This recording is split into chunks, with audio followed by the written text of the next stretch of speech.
I think there are a lot of people who work in our industry or any industry right now. They hear someone like you in your French calculating accent say, "We're going to cut the fat." And I think that they fear that that means they're going to lose their jobs. And I think You make that me is sound like Ratatouille. It's awful, but I love it. or Pepe I Le really love Pew, it. one of the two.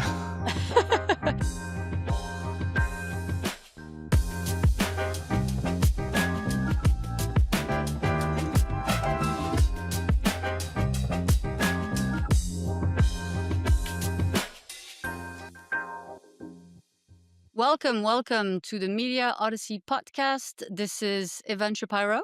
And that is Marion Ranchet. And what are we talking about this week? So this week we're talking about AI. AI. Yeah. Everyone's So favorite or least favorite topic, I yeah, feel. it is. So it's very much a love and hate relationship, and It I is, think yeah. that's why it was long overdue. Because this is going to be episode 23, I think, of the Media Odyssey podcast, and we haven't spoken about AI that much. I feel like everybody has a love-hate relationship with AI or a Yeah. love relationship. Okay. So we're going to talk about why people feel this way, what to do about that emotion, either emotion if you're having it, but we'll also have a really great guest. The CTO of LG Ads, Dave Rudnick, is on the pod, and he is an AI expert, especially as it applies to connected television, which is, I think, something that intersection of AI and CTV seems to be something you're very focused on as well. Well, I think what's interesting with David Stake, right, and what LG Ads does, I think it's a good way of overcoming that fear and speaking to companies like that to understand exactly how AI fits in their day to day, in their workflows. Because we'll speak about that at length, but essentially, I think it's a way to augment ourselves, right? And in CTV and advertising, I think there's a lot of opportunities to cut a lot of the fat. Let's put it that way, the complexity. So exciting to have him on the pod to discuss that further. And again, overcoming that fear by having more of that, test and learn approach when Well, it and I comes to think, that. I mean, you talk about cutting the fat, right? And I think that's a big part of the fear around AI is I Yeah. think there are a lot of people who work in our industry or any industry right now. They hear someone like you in your French calculating accent say, "We're going to cut the fat." And I think that they fear that that means they're going to lose their jobs. And I think You make that me is sound like Ratatouille. It's awful, but I love it. or Pepe I Le really love Pew, it. one of the two. No, but I think you're right. So, okay, let's back up for a second. Um, so you have a lot of data, of course you do, around that, love and hate, that fear, right? But what are we actually doing with AI? Are we actually using it, or is it just a lot of talk for everyone, and especially from people who are trying to sell us to use AI in some form of another? Well, I think the National Bureau of Economic Research here in the United States did a massive survey around AI usage. Who's using it, why they're using it, who's not using it, and why they may not be using it. And what I found interesting in the data is that the younger you are, the more likely you are to have tried or experiment with AI on a regular basis. The older you are, the least likely, and that's kind of the norm. The olds tend to adapt to new technology last. But what I found fascinating was that there was a 10-point differentiation between men and women. Men seem to be much more likely to experiment with AI in their workplace than women are. And the big differentiator, whether it was age or gender, centered actually on a lack of trust. It wasn't necessarily a fear of being replaced. It was, I don't trust the ethics of the companies, or I feel there's a privacy risk involved in me giving information or involving my work with Yeah. AI. And given the fact that we are different genders, I'm curious, and I'm much older than you are. Yeah, you tick um, all the boxes. yeah, Um, yeah. I'm curious as to your thoughts on that. So I will say that from a personal standpoint, right? I went my relationship to AI has evolved a lot in the last 18 months. I think there was a bit of excitement at first, then all of a sudden I felt overwhelmed. Overwhelmed because like anything new, you have a lot of people who are jumping at the opportunity of teaching others, which is great. But I don't know if you remember, but last year you had prompt engineers, and this would become the new job to be a prompt engineer, and Right. you had thousands of people sharing, do this or that.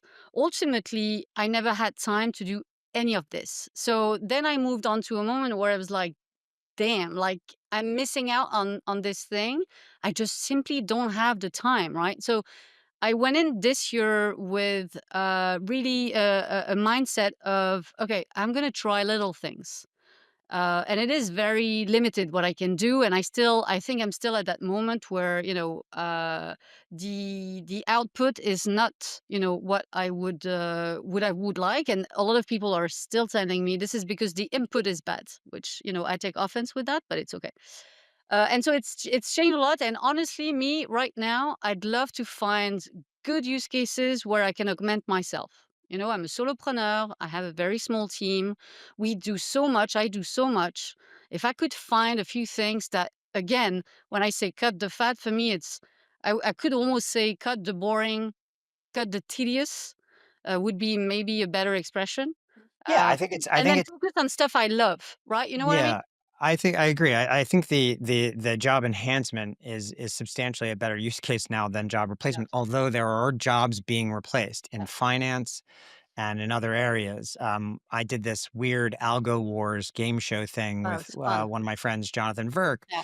and we demonstrated how an editor augmented by their AI platform, social department, produced 45x the number of 5-second promos for social media over the course of an hour than did the editor by themselves with Adobe's normal suite Mm. of services. And the reason for that was, and it wasn't an hour, it was actually 4 hours. Um, it was that the editor who used the AI platform didn't have to watch the shows that they were editing. They basically prompted, Yeah. watch these 3 episodes of Yellowstone and find Or me the scenes where yeah, this character is centered in frame. So that right there is a great case study on what humans shouldn't be doing yeah, and how they can augment their work with a good piece of AI. Like it's a waste of time to ask an editor to sit down and watch 3 hours of a yeah, yeah. program when they could be writing or editing. And when you look at this piece of tape, and we'll put a link to this thing that we did in the episode description. She gave great prompts. She said, "Be Yeah. funny." She said, "Did it," said, "and do this," and it just saved her a tremendous amount of time. And I think that's the best piece of advice I can give to someone who is curious about AI or is afraid of AI is try it out. Yeah, yeah. And keep trying it out. This weekend, I was on a train with my mother-in-law, and we talked about ChatGPT, and we were asking about life expectancy. And she said, "Do you think a piece of AI can predict how long you're going to live?" And I said, "It really depends on the question you ask it." So Mm. I just asked, "How long do you think I'll live?" And ChatGPT said, "I can possibly tell based on the amount of information you gave." However, I then said, "This is how old I am. I'm a cancer Mm. survivor.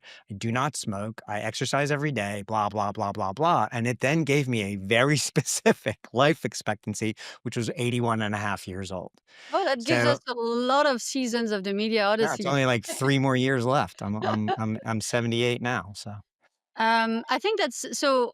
What's interesting though is because I watched this video you did, and yeah, the editor was blown away. And I think you guys should do a second episode and actually take this guy to do a mix of both, because right. essentially I remember what she did, and the output was great in terms of quality and quantity. Having said that, there's no one in the background to check, to cross check, if there's no mistakes, etc. So, and again, perhaps this guy could have taken it even further given the level of experience that he has, right? So the video was great, but if I were this guy, I'd come out, be completely depressed. And I think you could Well, he take knew make going one in step he was further. probably gonna lose. I Yeah. mean, it's like you have a car, you have a bicycle, who's gonna win? Yeah, yeah. But I think, yeah, there's value in showcasing maybe, exactly how it could be augmented, right? Because it really felt from this video that it could be replaced.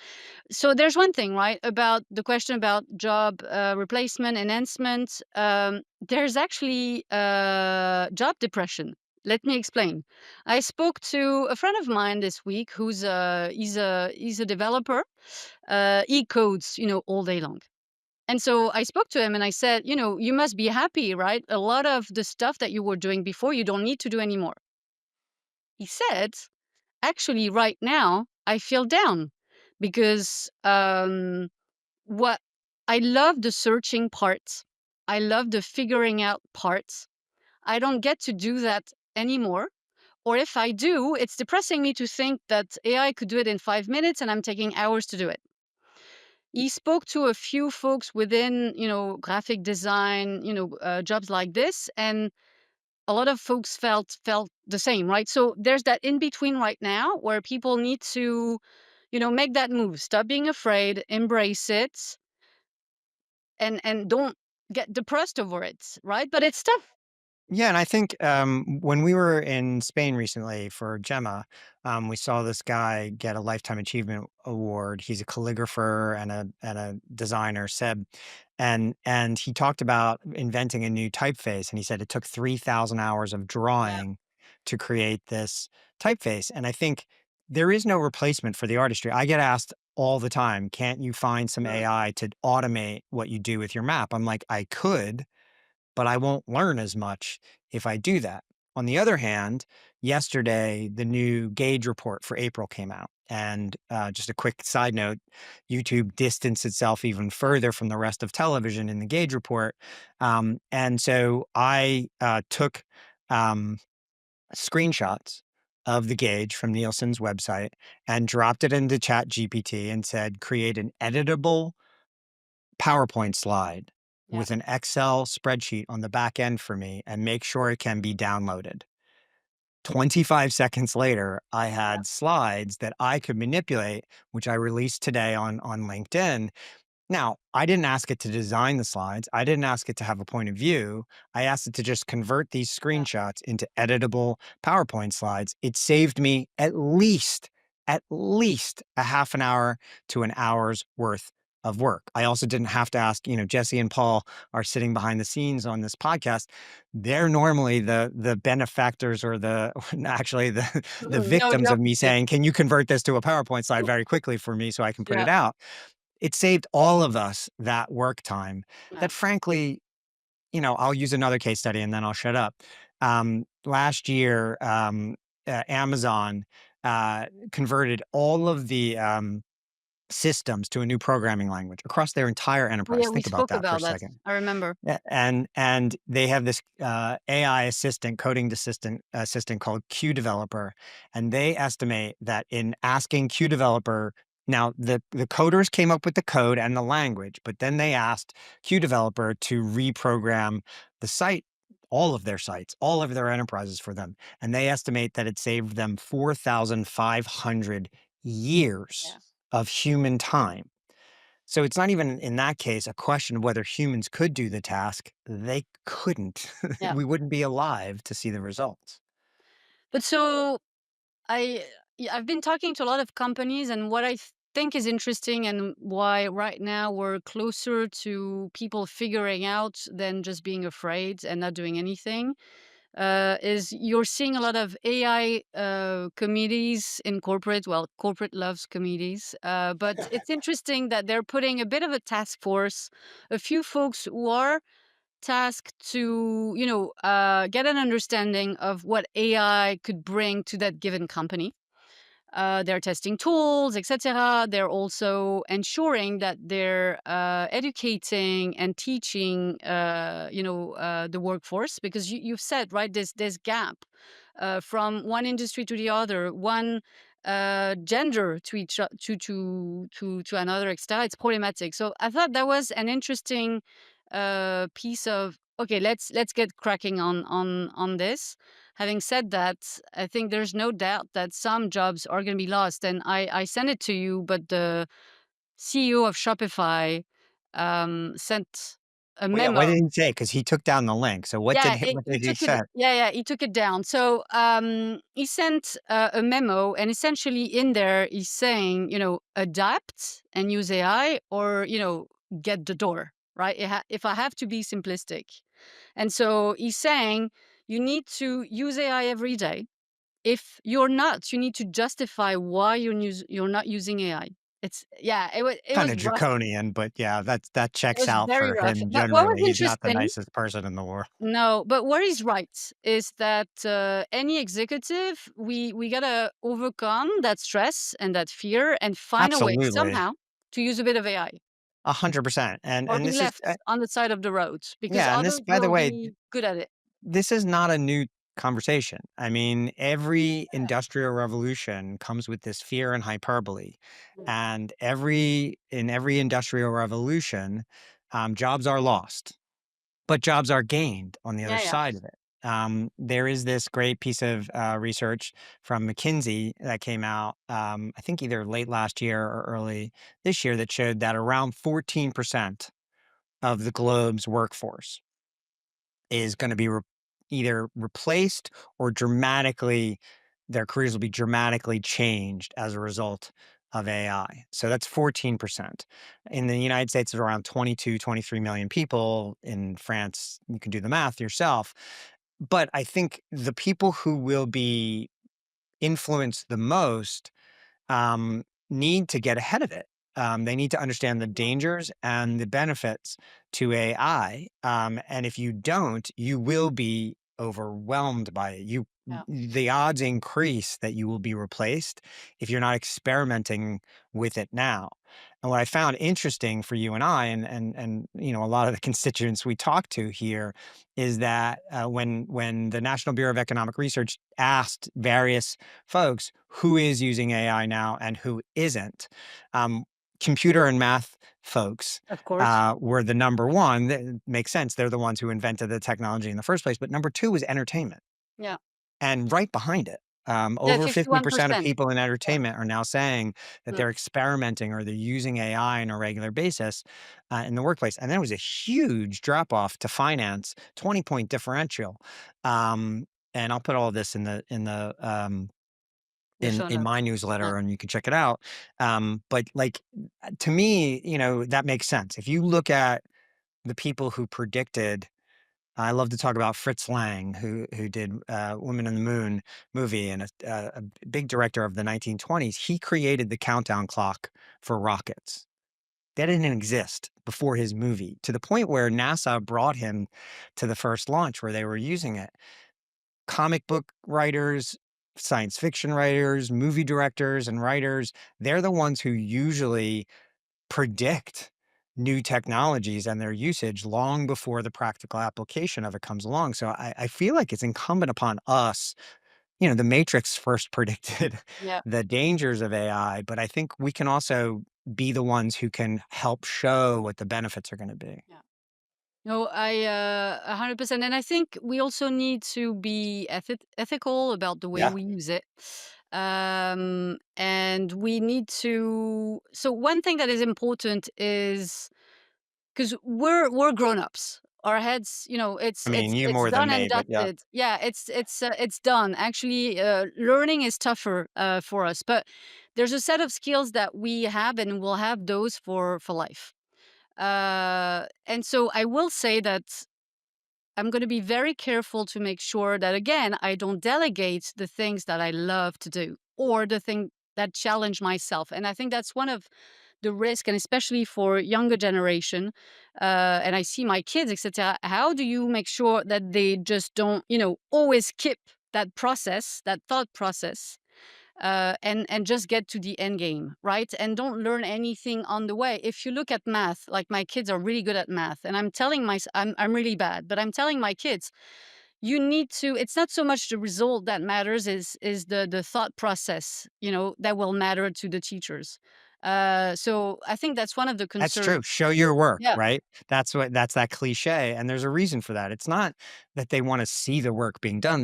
They wanna see your mind yeah, processing the information as you go along, and that goes back to something I use as a catchphrase all the time, which is "wake up stupid every day." If yeah. you are forcing yourself to learn these things on an ongoing basis, the chances are you're not gonna be made obsolete. So I don't know if you saw, but this week the UAE announced that they were giving ChatGPT Plus for free to everyone. I think that's Smart. fascinating. That's Very very smart, smart.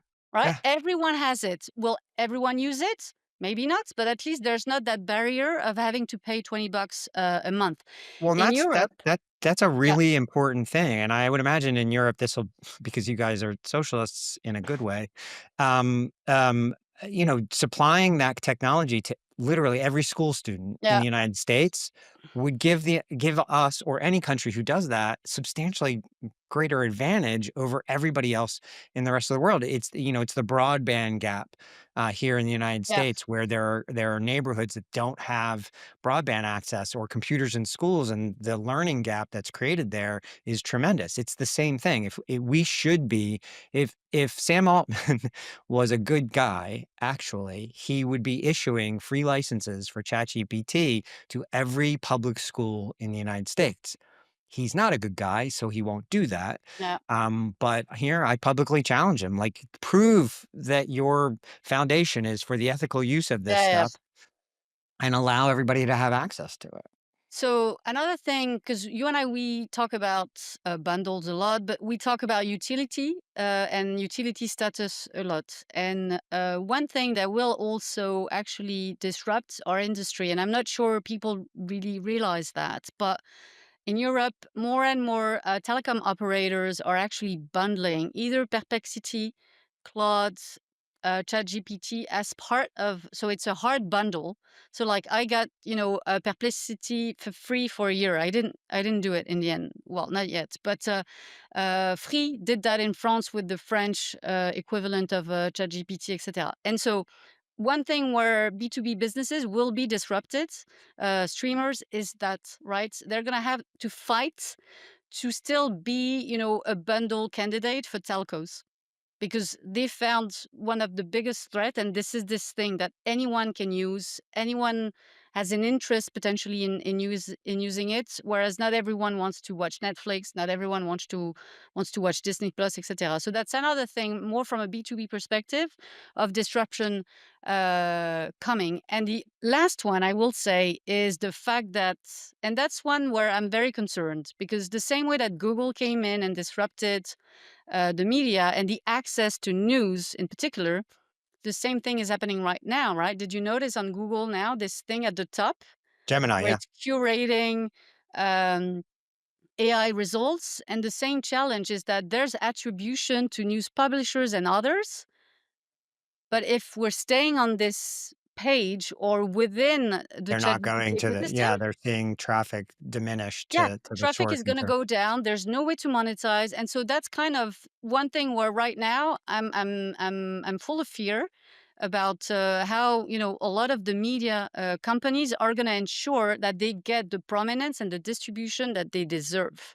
yeah, and I These think, are the new gatekeepers, I feel. yeah, and I think I tell this to students of mine all the time. If you want an area that is never gonna be short of people needing jobs Yeah, filled and smart people, intellectual property law yeah. is That's what I only did. going to get more important over the next 10 years Yeah, than it's been. It's been very important up until this point, but now that you've got these large language models out there scraping literally every word ever spoken or written, and then used in curated, AI, results at the top of a Google yeah, page, or Apple is desperate to, catch up in AI, and, Mark Zuckerberg reorganized his AI department just, yesterday again because they're falling behind. yeah, That the idea that the world's intellectual property and the world's AI platforms somehow have to ethically coexist, that is a major challenge and a major opportunity, though. That's, I guess, the thing is, like, yes, there's a lot to be afraid of. yeah. Also, the valuation of OpenAI itself, it shows that there's a tremendous amount of hyperbole and bubblicious stuff going on there. But somewhere in the middle, there's a massive amount of opportunity for us all to advance, each of us Yeah. in our careers. I'm faster at PowerPoint than I used to be, and I'm a top 10 PowerPoint person globally. I brag of myself, proven with no metrics whatsoever. Says the old guy who still uses PowerPoint in I love PowerPoint. 2025. It's great. I wrote a love letter to PowerPoint. How many people do that? But Oh, yeah, I remember that, but, I've gotten speedier at it as a result of ChatGPT, yeah. and that's a massive advantage for me over, other people out there. Yeah. So I think that's a great segue Yeah, to our guests, right? totally. Because this is a company who's not afraid of playing with AI, and he's found very different use cases apply to CTV advertising. So without further ado, let's welcome David Rudnick, CTO at LG Ads.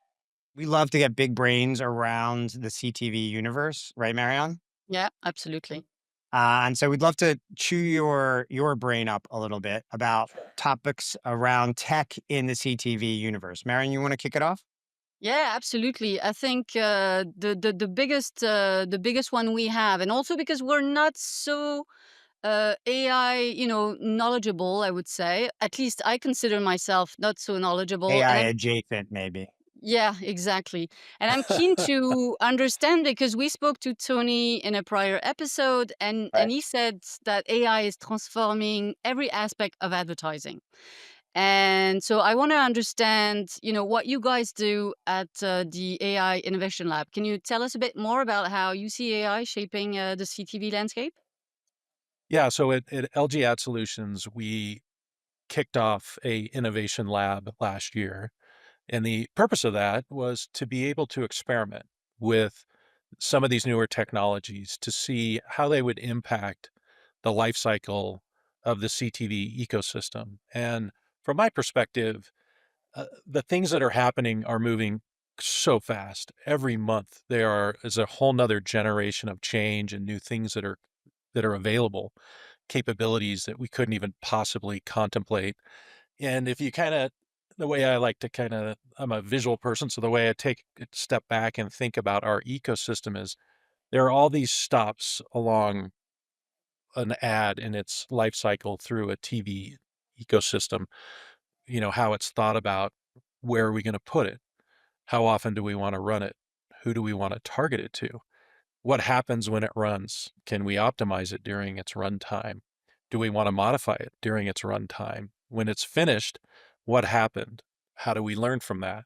If we're going to do this in fast cycles, can we iterate on the fly at every microsecond or millisecond?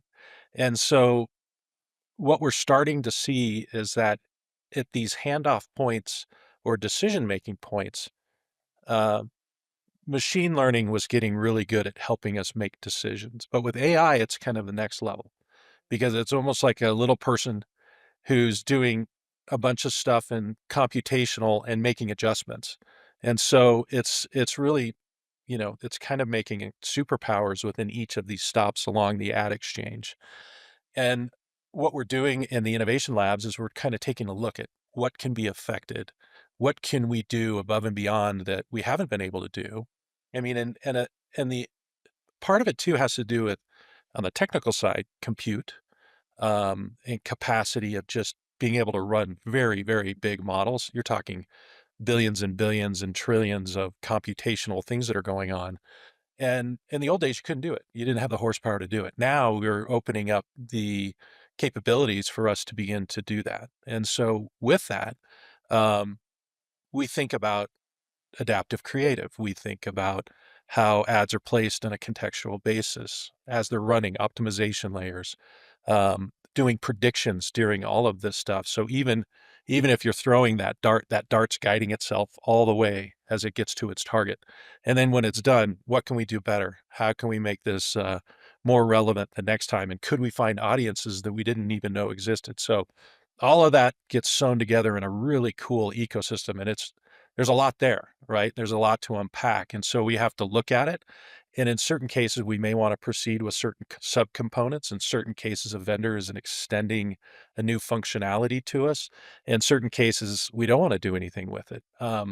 And so as we think about our future, it's very interesting, and it's going to save. I believe it'll save a lot of time, make things more efficient, and really the most important thing is it'll be awesome for the advertiser and amazing to the customer, right? Because they're going to see things that are more relevant, more interesting, and if we can eliminate waste or we don't have to serve things that aren't relevant in a given moment, we're in a better place. Let's talk about those last two constituencies there that you mentioned. You have the advertisers and you have the consumers, right? And then you talked about, I think, part of the friction that both of them are experiencing in the connected television world here. One of the theses I have, I don't know if Marion shares it, is that connected television's disadvantage to pure play digital is the lack of personalization, Ah, is the lack of real time micro targeting that pure play digital and specifically the walled gardens promise and for the most part after fraud deliver. Doesn't the fragmentation and this real friction of over frequency and lack of personalization that consumers have had and advertisers have had, doesn't that require us to use AI to improve that, create infinite personalization like the internet has on the connected television? yeah, yeah, and I think what what the especially in social media did really well is I have a profile, right? I live in the mountains of Colorado. I'm a rancher. I like to fish. I'm a Western guy. Those are fixed things. Those are guardrails. But then there's interests. Interests are moments, and interests are shifting with social media. Well, with me or with you at any given time. And so, what the way we like to compartmentalize is we have baseline information about a consumer, as does everybody who's doing advertising work. And then as we have an interest that begins to peak, right? What social media has been doing really well is catching on to that interest. So we have the capability of doing the same thing, right? Using ACR technologies of, hey, these people are really into this type of content right now. And we know there's a window, there's a moment in time. And so if I think about it, and I'm going to use it, I'll use an LG supported thought process. If I was running if I had an LG washer and dryer and I had a box of 60 count Tide Pods, right? And I knew that I was running that washing machine 50 times. The opportunity for a purchase intent after 50 loads is if somebody's not going to get laundry detergent, somebody's going to get yelled at. But once you buy it again, you don't have any more interest, right? Or if I was going to go on a trip to Europe, I might be watching or programming around traveling to Europe, right? But once that interest wanes and leaves, you need to move to the next thing of interest, right? And I think television is catching up to that whole scene of how do I get more relevant? How do I catch you in a moment of time or with imminent purchase intent, right? But don't And you think that activate that. television needs to become better at it faster? Yeah, Don't you absolutely. believe And that's what, we're in a race here, between TV and other devices or oh, other sure, platforms, to perform at the expectations of both the audience and the advertiser as well, right? all day long. Yeah. And I think we're absolutely getting there with these AI systems, right? Is to understand that moment and activate that moment.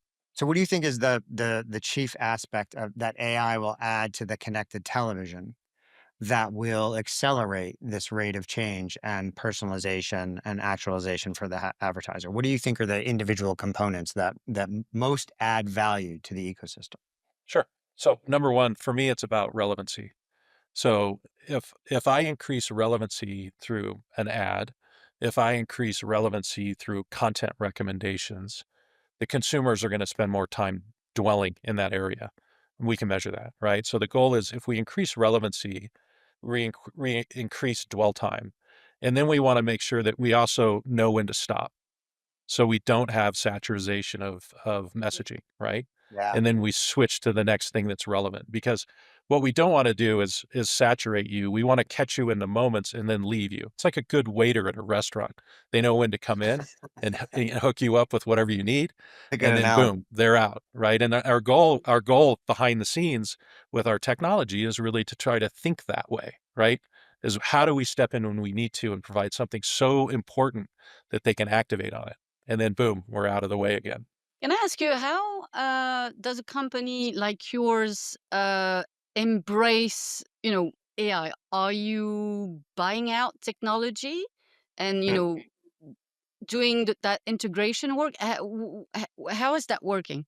That's a great Yeah, sure. question. So I'll lean back into kind of how we're thinking about AI. There's certain types of AI where you go to the internet and you try to scrape everything, and that's not really our game. Our game Yeah. is staying within the things that we know.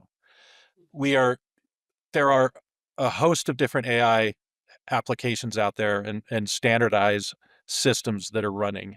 And we are creating our own individual agents in certain places. And in other cases, we're partnering with other companies to look at what they're doing. And if it's relevant, it makes sense, we can fit it into our system. Or if it's an extension of our tools, we will activate them. I will say, from a technologist standpoint, we have had to do a tremendous amount of infrastructure upgrading so that we're in a position to take this on. And that has to do with being able to consolidate thousands of different data systems that we utilize in our ecosystem into a centralized location, to be able to have cloud-based compute where we can scale horizontally and vertically to support what we're going to be doing with either delivery or just running models, right? These are all high compute things. So we as companies have to shift in order to support these things. And we've spent a lot of money investing into our infrastructure. And, I always think about, I always want to be able to play offense, right? Which is, how do we attack? How do we find out? But we also have to do it in a fast fell mentality, which is partner with people or try things. If it's working and it makes sense, adopt it. If it doesn't make sense, then take, we don't take those programs out of their cycle and move on. It's interesting. I mean, you see the test and learn, fail fast model in tech, which is, really not only are you a CTO, but you work for a technology company for the most part, as Oh, yeah. opposed to a programmer, a programmer or a content based company. But I think one of the things that interested me, what you said there, specifically around the use of data. How do you see AI improving the measurement or the attribution aspects within the ecosystem? I think this is another friction point for ad buyers, is the clarity around, reporting on certain aspects of the streaming universe in CTV. How do you see AI improving that ecosystem or making it better for everyone to use? So I think I can answer that a couple of different ways. One is speed and efficiency and accuracy. Mm, If I'm running billions of lines of information on compute models, the more models I can run, the more accurate I can become. mm. If I run one model, I'm not going to be as efficient as if I've run 10 models to find the most optimized one. So that I think is one piece of it.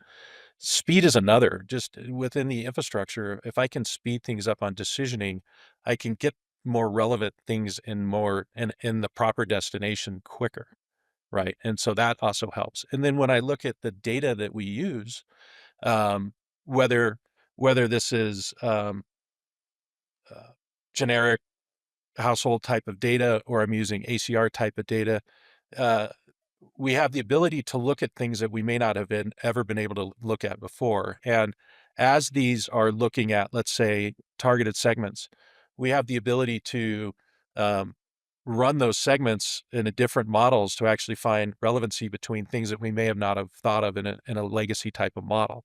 And so all of those things add up to help To us even become a better better system predictive models that you're running all on the day. front end Yeah, of, all day and long. by the way, better attribution models on the back end as well. 100%, right? And so when we go back at it, right, we're smarter. And that's the beauty of this whole concept around AI is it's improving on itself, right? And it will always take, these aren't Within easy. the This buy is itself, I mean, if the models are built correctly, each buy will improve itself during the buy, You got it. using the intelligence it's gathering from each impression that's being served. Yep.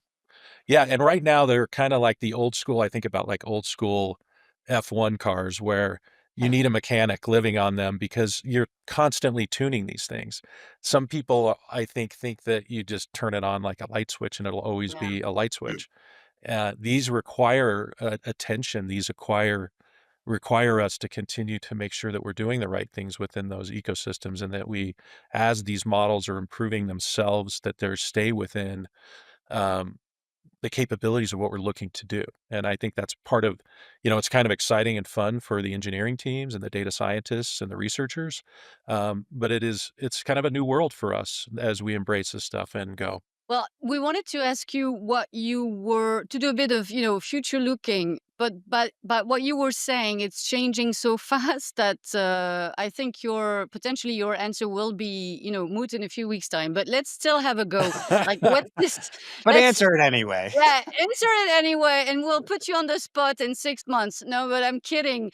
But Well, I mean, I could go way Orwellian on you and say that, yeah. AI could be, taking over what I do and everything in between.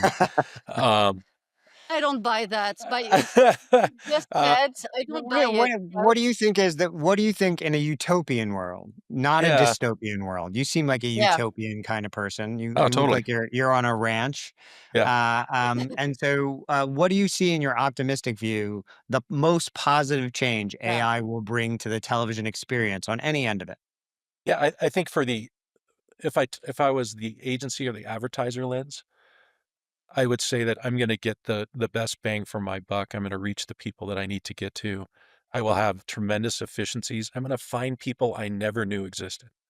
That is their lens. I think for That's awesome. operators like us, I think our systems will run a lot smoother. Our world is amazingly complicated, Yeah.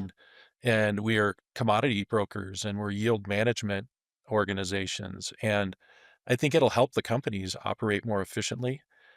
So I see nothing but positive elements out of this, and you know I also think the last lens, which is probably the most important one, is the consumer, Hmm. right?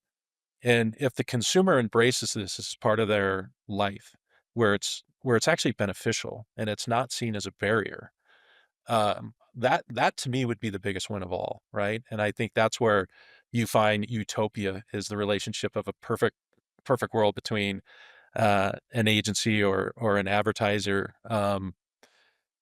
a brand, right? And how do they get to the consumer and whatever their goal is, they can achieve it in a really thoughtful manner. I think that would be the best of the best of the Yeah, best. I mean, if I had an LG agent curating my content, where do I find this film? Where do I find that? That I would find useful. Yeah. A friend helping me curate my own TV. That you I trust it, right? could, It's like the water yeah, cooler effect. And that's why, if you look at some of the stuff that social media has had really, why is it so viral and why is it so sticky? Is in certain cases, it takes you down some pretty wild rabbit holes as you find different associations. Um, but they're kind of leading you. And I think that there's good and bad with that because you find yourself in rabbit holes that you probably didn't want to start into. Like me, I get strange bull riding fails and things like that. But I think the important part is, making that relationship really solid where it's trust, right? And I think that's where we want to get to. Awesome. Thank you so much. I feel smarter. We need to yeah. spend more time with chief technology Professor Rudd. officer. Yeah. Yeah, exactly. Come on out to the ranch. We'll do silly things out here and learn more about Oh technology. wow. We'll Field take trip. you up on that. I All think righty. so. Be careful. Thanks Thank so you much. guys. I Thank you so appreciate it. much for being on the pod. Thank you. Well, that was a great interview. He's got a big brain. Thanks to LG Ads for sponsoring. Actually, they were our first sponsor, so thanks to them, and thanks to David Rudnick for joining us here. So, what's your takeaway on AI? How do you leave this episode and your approach to AI? Has your mind shifted at all? Or are you a little less fearful, a little less anxious, or No, I'm what? excited. I think I'm at a point where I'm excited. You've said it at the top of the episode. It's all about learning. Well, waking up stupid, learning something new. I think that's the exciting part. I love blank pages.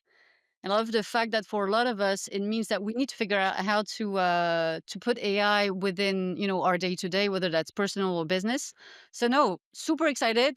He was a big brain indeed, but that's how we roll, right? We bring smart people to the pot. That's right. And if you're curious about whether AI is something that you can play around with, come up with a problem that you would normally spend a lot of time on and give it a challenge. Yeah. And if it doesn't work, challenge it again, reword it, and see what you can do. I didn't think it was going to be able to convert screenshots to PowerPoint slides, and it did. And when It's I funny, told it's my my class, same case. I have yeah, the yeah, same one. But let's figure one more. Is there anything else we could do? Like, let's think about the pod. Is there anything that we could be using for the pod with the ChatGPT I to think make us let's challenge it to figure out how to get more people to click subscribe to our podcasts, ooh, either on YouTube or on Apple Podcast or on Spotify. And let's give it a challenge and see what it says. I love that. I love that. And also subscribe to your newsletter, which is Media War and Peace on Substack, and yours is streaming made easy on Substack as well. Substack is hot right now. yeah, So many new people coming, joining us, we started it. Yeah, of course. Thank you very much for listening once again. If you have any suggestions for the pod, we have been factoring your suggestions Yeah. into our creative. So let us know what you think and share the links with friends. I will talk to you very soon.